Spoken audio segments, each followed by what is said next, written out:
এই যেমন লাগাই দিন। কই কই কই কই দেখবো আমি দেখবো আগে ওই জায়গায় লাগাই দিছো কে এই পাশে দেবো তো।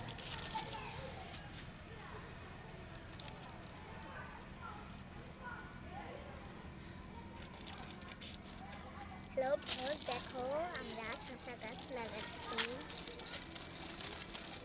দেখো সবাই শসা গাছ সুন্দর লাগাচ্ছি। এটা গাছ না, একটা বীজ। দেখুন কত সুন্দর করে লাগাচ্ছি। লাগানোর পর পানি দিয়ে বন্যা করে দিব, ভাসিয়ে দিব। বন্ধ করে দেবো। বন্যা করে এই ঝুড়িটা পুরাই বন্যা করে দিব, ভাসিয়ে ডুবিয়ে দিব। আচ্ছা, আর লাগাবো। পরে আমাদের গাছ লাগিয়ে যাবে। কেমন সব লাগাও। সর সর সর, এই এসে দিয়ে এবার শস্য